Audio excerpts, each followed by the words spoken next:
Venho à tribuna do Senado, nesta tarde, fazer uma reflexão sobre a violência no Brasil. Infelizmente, já começamos no segundo mês de um ano novo e as manchetes, as tragédias e as ocorrências em decorrência da violência são as mesmas do ano passado, ou as mesmas do passado. A cada dia que passa, a sociedade do país é afrontada por um novo caso, mais absurdo, mais grave e mais violento do que o anterior. E a questão é, até quando teremos que conviver com esta inaceitável realidade? O país tem tido grande êxito na geração de emprego, na redução da pobreza nacional. Milhões de brasileiros ascenderam ou mudaram de classe nos últimos anos, alcançando uma melhoria na sua qualidade de vida. Porém, contrariando a expectativa de muitos, que julgam que a melhoria de renda na média nacional e a redução da miséria resultariam na redução da violência, o Brasil vem incluindo a maioria dos seus estados. Se não está mais violento, certamente não está menos violento. Em qualquer cenário, o fato é que os níveis da violência nacional assustam e as estatísticas de assassinatos em várias regiões do país superam os números de mortos decorrentes de conflitos em guerra ao redor do planeta.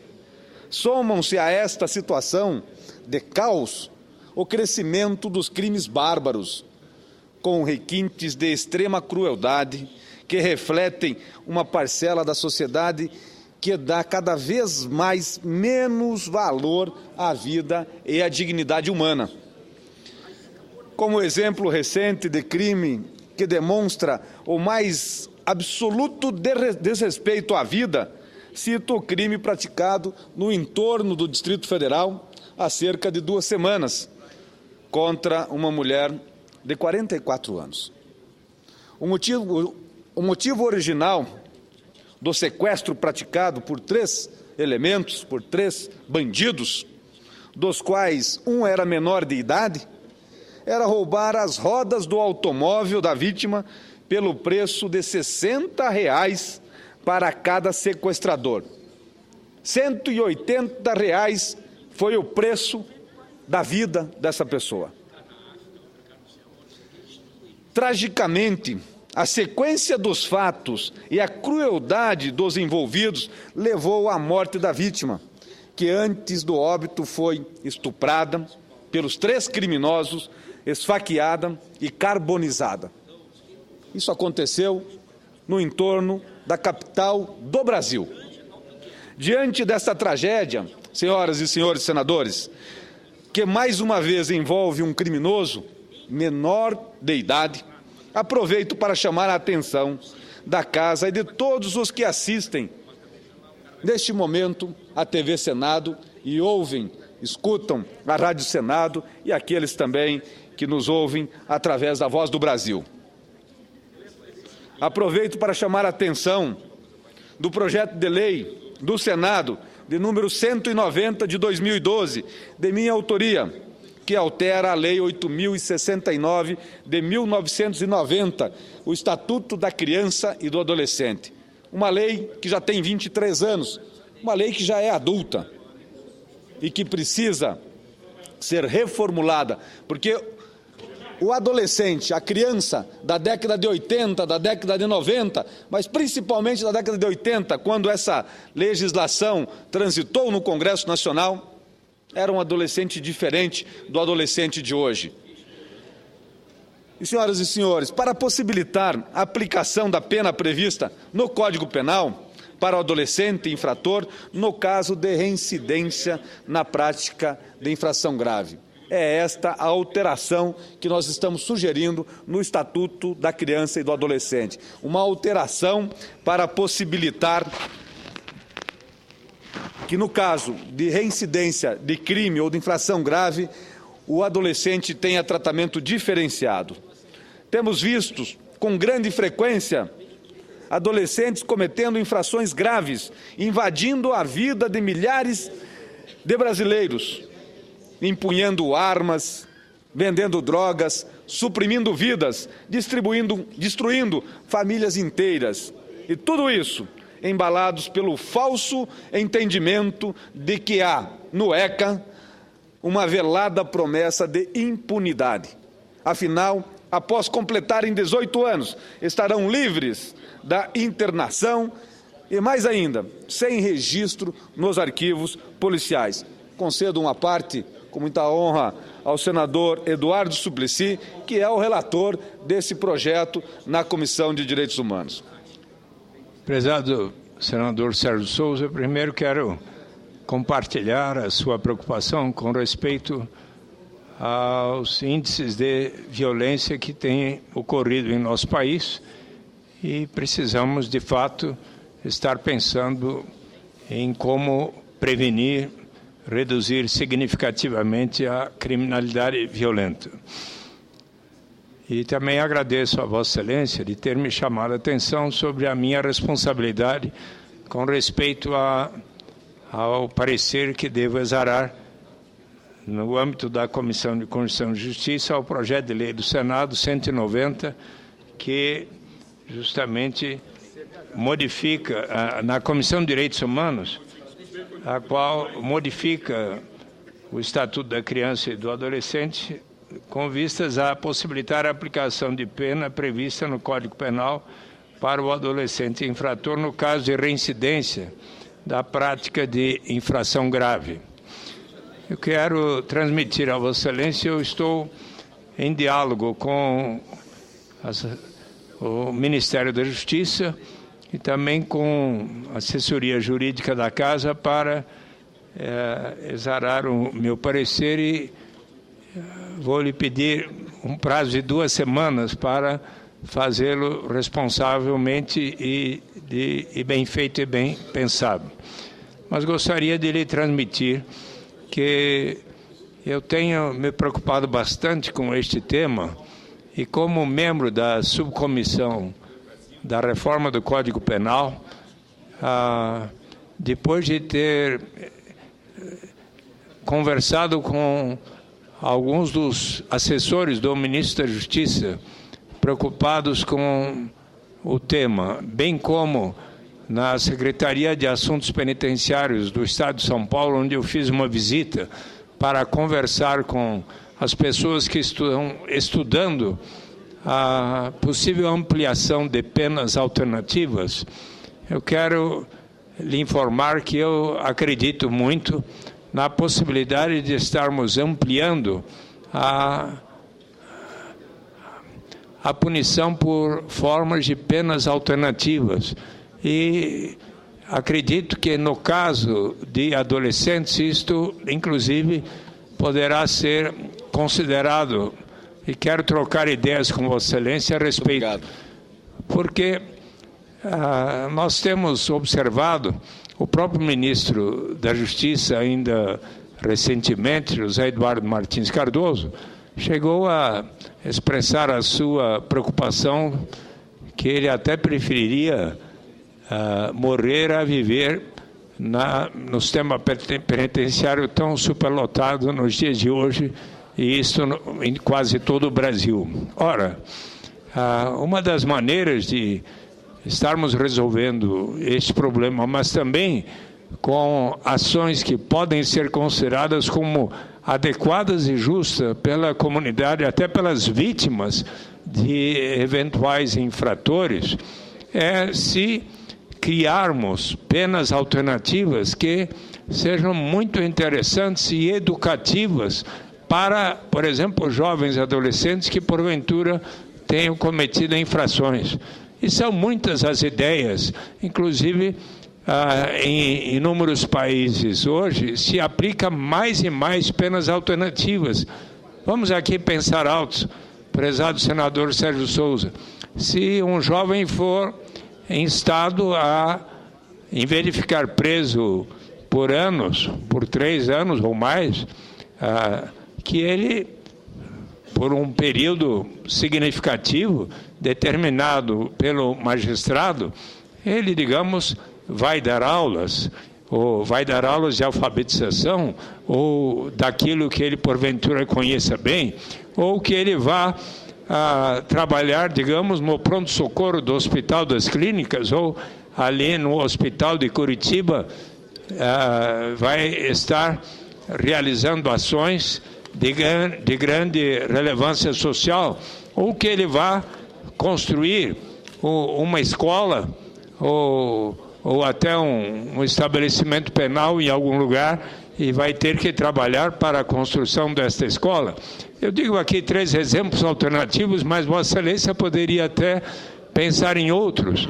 E os temas judiciários, os magistrados brasileiros, se instados a pensar sobre isso, certamente seriam capazes de criar formas muito interessantes, a exemplo do que hoje mais e mais ocorre, seja nos Estados Unidos, nos países europeus, no Canadá e assim por diante. Então, agradeço muito de ter trazido o tema à reflexão, mas eu quero colaborar construtivamente com Vossa Excelência.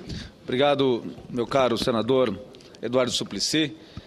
Eu penso que Vossa Excelência fará um excelente relatório e tem toda a liberdade de promover as modificações, a adequação, a evolução que o projeto precisa e merece. Mas penso também que a vida não tem preço. Uma vida que seja, não tem preço. Sabemos que temos os problemas carcerários no Brasil, mas velarmos por uma vida vale muito mais do que um presídio inteiro. E aí nós, que somos da base do governo, temos que fazer ações para que o governo cada vez mais aprimore o sistema carcerário para que realmente o cidadão seja reintegrado, ressocializado e não somente retirado do convívio social, mas que ele possa retornar ao convívio social com uma qualidade de vida, com uma evolução do seu pensamento, da sua formação, entendendo de que de fato cometeu um erro grave e que viver livre vale a pena. Mas o Congresso Nacional há muito vem debatendo este tema, contudo, chegar a um consenso, por um lado, aos que defendem a diminuição da idade penal, de forma drástica e generalizada. Por outro, os que defendem de forma veemente que reduzir a idade penal não é o melhor caminho. O objetivo do meu projeto de lei é justamente apresentar ao debate uma proposta mediadora, em que o legislativo brasileiro caminhe no sentido de alterar ou de atender ao clamor da sociedade, punindo com mais rigor os menores que cometem infrações equiparadas a crimes graves, mas sem, contudo, ampliar a redução imediata da maioridade penal. Por essa razão, o projeto prevê que os adolescentes responsáveis por infrações equiparadas a crimes graves continuem com as garantias processuais já previstas no Estatuto da Criança e do Adolescente, recebendo as medidas socioeducativas de internação, se for o caso.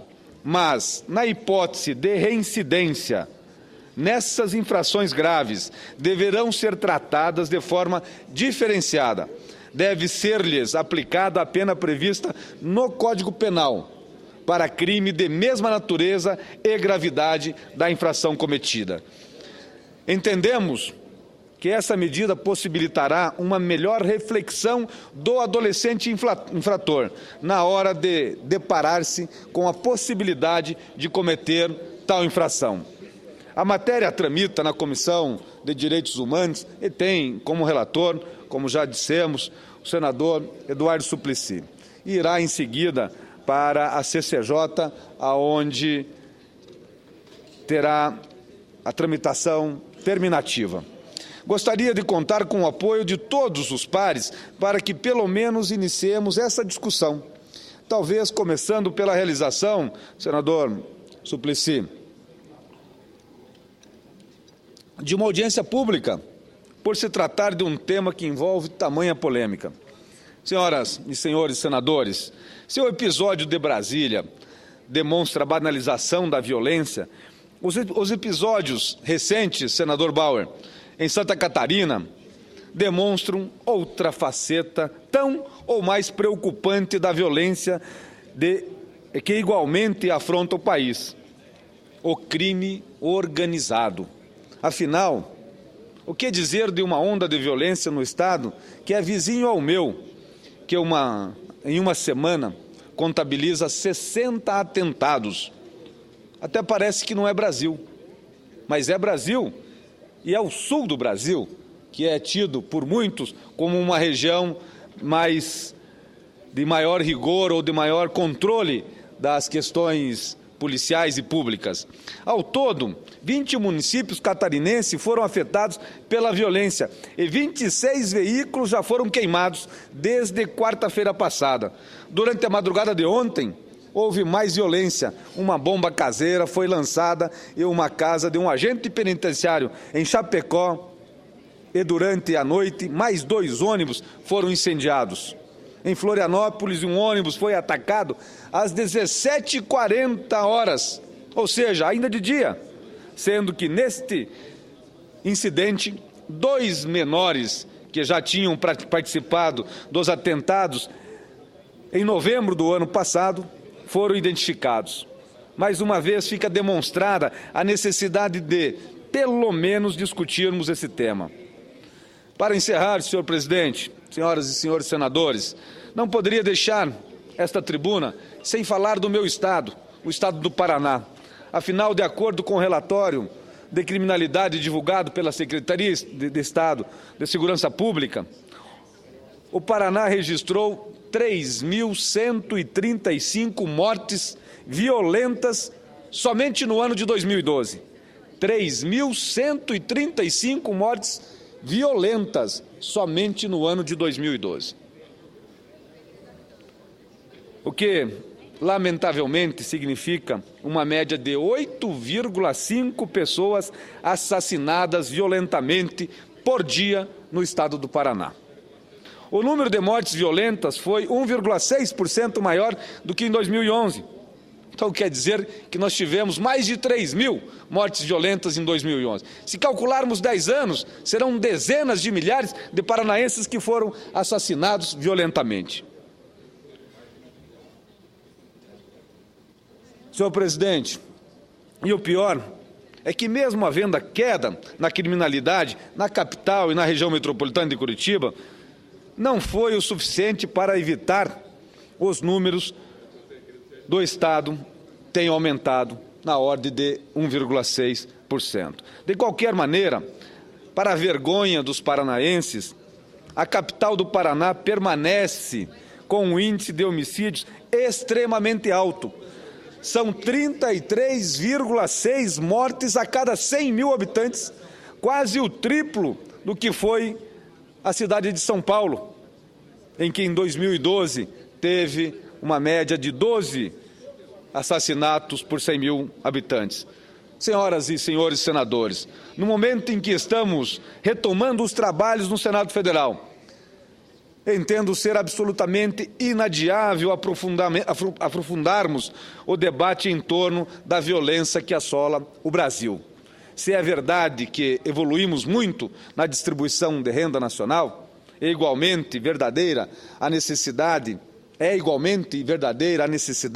de evoluirmos também na segurança. E, para tanto, o trabalho do Congresso Nacional é imprescindível.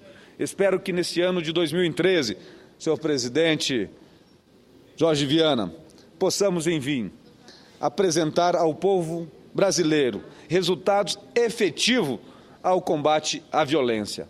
Porque o Brasil, que é tido como um país pacífico do ponto de vista de relações internacionais, do ponto de vista das guerras, mas ele tem no seu interior uma guerra que mata milhares e milhares de pessoas por essas unidades federativas todas e que chegam à totalidade espantosa. Mais de 100 mil brasileiros são assassinados ou morrem no trânsito por ano.